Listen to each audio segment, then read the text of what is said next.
நீ எப்போ வேணும்னாலும் என்னை வந்து பாரு. ம்? நீ எப்போ வேணும்னாலும் என்னை வந்து பாரு. எங்கே இருந்தால் வீட்டில் இருக்க போகிறேன், இல்லை ஆஃபீஸில் இருக்க போகிறேன். ஆ நீ எப்போ வேணும்னாலும் என்னை வந்து பாரு அப்படின்னு பேசணும். எப்படிங்க பேசலாம்? கம் அண்ட் see me அப்படின்னா என்னை வந்து பாரு. whenever you want to அப்படின்னு பேசலாம். Come and see me whenever you want to அப்படின்னா நீ எப்போ வேணும்னாலும் என்னை வந்து பாரு. Come and see me whenever you want to. ஆச்சுங்களா? சரி. அடுத்த வாரம் ஞாயிற்றுக்கிழமை என்னை வந்து பாரு. இந்த வாரம் கொஞ்சம் வேலையில் கொஞ்சம் ரொம்ப பிஸியாக இருப்பேன். இந்த அடுத்த வாரம் ஞாயிற்றுக்கிழமை என்னை வந்து பாரு. அப்போ தான் நான் ஃப்ரீயாக இருப்பேன். அடுத்த வாரம் ஞாயிற்றுக்கிழமை என்னை வந்து பாரு அப்படின்னு பேசணும். Come and see me on Sunday next week அப்படின்னு பேசலாம். Come and see me on Sunday next week. Come and see me on Sunday next week அப்படின்னா என்னங்க அர்த்தம்? அடுத்த வாரம் ஞாயிற்றுக்கிழமை அன்று அப்படின்னு அர்த்தம். ஆச்சுங்களா? அடுத்த வாரம் ஞாயிற்றுக்கிழமை என்ன வந்து பாரு. Come and see me on Sunday next week. ஆச்சுங்களா? சரி, வாங்களேன் சாப்பிட்டுக்கிட்டே பேசலாம். வாங்க சாப்பிட்டுக்கிட்டே பேசலாம் அப்படின்னு பேசணும். வாங்க சாப்பிட்டுக்கிட்டே பேசலாம், இல்லை வா சாப்பிட்டுக்கிட்டே பேசலாம். எப்படிங்க பேசலாம்?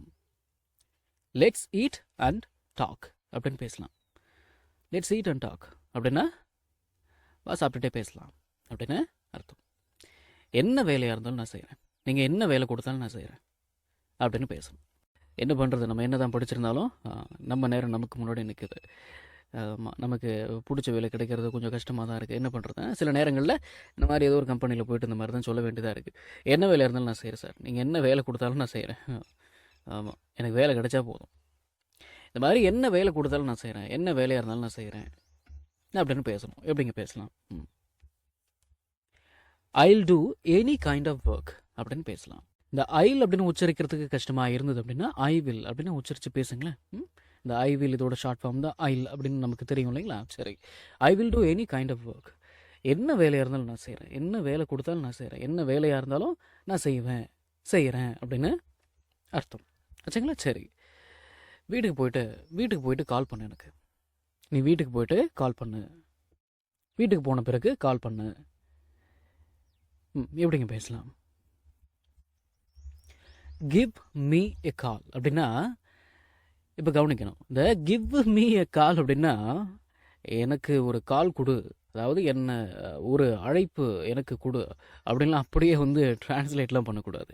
இந்த கிவ் மீ அப்படிங்கிறத கிவ் மீ அப்படின்னு வச்சுருங்க. கிவ் மீ எ கால் அப்படின்னா எனக்கு கால் பண்ணு அப்படின்னு அர்த்தம். மற்றதெல்லாம் உண்மையே கிடையாது. அதுக்கு பேசாமல் கால் மீ அப்படின்னு சொல்லிட்டு போயிடுறேனே. கால் மீ அப்படின்னா எனக்கு கால் பண்ணு அப்படின்னு தானே அர்த்தம். ஆமாம், அப்படி தான் அர்த்தம். சரி, யாரோ ஒருத்தங்க கிவ் மீ எ கால் அப்படின்னா அதுக்கு நீங்கள் எப்படி அதுக்கு உங்களுக்கு அர்த்தம் தெரியணுமா வேணாமா? ஆச்சுங்களா? சரி, கிம்மி கால் அப்படின்னா எனக்கு கால் பண்ணு அப்படின்னு அர்த்தம். மற்றெல்லாம் உண்மை கிடையாது, மனசில் வச்சுக்கோங்க. வென் யூ ரீச் ஹோம் அப்படின்னா நீ வீட்டுக்கு ரீச் ஆன பிறகு அப்படின்னு அர்த்தம். இந்த வென் அப்படின்ற வார்த்தைக்கு 3 அர்த்தங்கள் இருக்குது. முதல் அர்த்தம் என்னென்னு கேட்டிங்கன்னா நமக்கு எல்லாருக்குமே தெரிஞ்ச அர்த்தம் எப்பொழுது. ரெண்டாவது அர்த்தம் என்னென்னு கேட்டிங்கன்னா பொழுது அப்படின்னு அர்த்தம். மூணாவது அர்த்தம் என்னென்னு கேட்டிங்கன்னா பிறகு அப்படின்னு ஒரு அர்த்தம் இருக்குது. வென் யூ ரீச் ஹோம் அப்படின்னா நீ வீட்டுக்கு ரீச் ஆன பிறகு கிவ் மீ எ கால், எனக்கு கால் பண்ணு. ஆச்சுங்களா? Give me a call when you reach home. வீட்டுக்கு போன பிறகு எனக்கு கால் பண்ணு. நீ வீட்டுக்கு போனதும் எனக்கு கால் பண்ணு அப்படின்னு அர்த்தம். சரி, இந்த கிவ் மீ எ கால் அப்படின்னு பேசுறதுக்கு எனக்கு ஒரு மாதிரி இருக்குது அப்படின்னு நீங்கள் சொன்னீங்க அப்படின்னா கால் மீ அப்படின்னே சொல்லுங்கள். சரிங்களா? Call me when you reach home. சரி, இருந்தாலும் யாரோ ஒருத்தங்க கிவ் மீ எ கால் அப்படின்னு பேசுனாங்கன்னா அதுக்கு உங்களுக்கு அர்த்தம் தெரியணும். அதுக்கு தான் நான் இதெல்லாம் உங்களுக்கு நடத்துகிறேன். கிவ் மீ எ கால் அப்படின்னா என்னங்க அர்த்தம்? எனக்கு கால் பண்ணு அப்படின்னு அர்த்தம். மற்றெல்லாம் ஒன்றுமே கிடையாது. சரி, இந்த வாக்கியத்துக்கு என்னங்க தமிழ் அர்த்தம்? இந்த வாக்கியத்துக்கு என்ன தமிழ் அர்த்தம்னு நீங்கள் நினைக்கிறீங்க? I don't want to see you suffer அப்படின்னா நீ கஷ்டப்படுவதை நான் பார்க்க விரும்பவில்லை.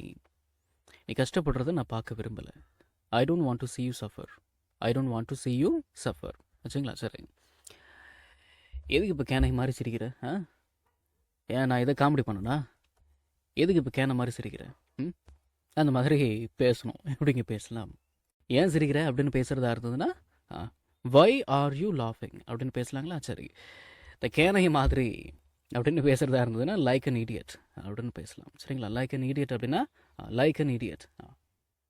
இந்த லைக் அப்படின்ற வார்த்தைக்கு மாதிரி அப்படின்னு ஒரு அர்த்தம் இருக்குது இல்லைங்களா? சரி, லைக் அன் இடியட் அப்படின்னா ஒரு இடியட் மாதிரி, முட்டாள் மாதிரி, கேனை மாதிரி. வை ஆர் யூ லாஃபிங் like an idiot? Why are you லாஃபிங் லைக் அன் இடியட்? எதுக்கு இப்போ கேனை மாதிரி சிரிக்கிற? ஏன் இப்போ கேனை முட்டாள் மாதிரி சிரிக்கிற? கேன மாதிரி சிரிக்கிற அப்படின்னு அர்த்தம். சரி, நல்லா இருக்கா? அதாவது நன்றாக இருக்கிறதா அப்படின்னு கேட்கணும். அது பேச்சு தமிழில் நம்ம எப்படி பேசுகிறோம்? நல்லா இருக்கா? இந்த ஷர்ட்டை பாரு, உனக்கு பிடிச்சிருக்கா? நல்லா இருக்கா? இந்த மாதிரி நன்றாக இருக்கிறதா அப்படின்னு கேட்கணும். இங்கிலீஷில் எப்படிங்க கேட்கலாம்? இட் இஸ் குட் அப்படின்னா நன்றாக இருக்கிறது, நல்லா இருக்குது அப்படின்னு அர்த்தம். இஸ் இட் குட் அப்படின்னா நல்லா இருக்கா அப்படின்னு அர்த்தம். ஆச்சுங்களா? சரி, உங்களுக்கெல்லாம் வேறு வேலையே இல்லையா? உங்களுக்கெல்லாம் வேறு வேலையே இல்லையா அப்படின்னு கேட்கணும். எப்படிங்க கேட்கலாம்? Don't you all have any other work அப்படின்னு கேட்கலாம். Don't you all have any other work, உங்களுக்கெல்லாம் வேறு வேலையே இல்லையா அப்படின்னு அர்த்தம். ஆச்சுங்களா? சரி, எப்போ வீட்டுக்கு வர? வீட்டுக்கு எப்போ வர அப்படின்னு கேட்கணும். எப்படி கேட்கலாம்?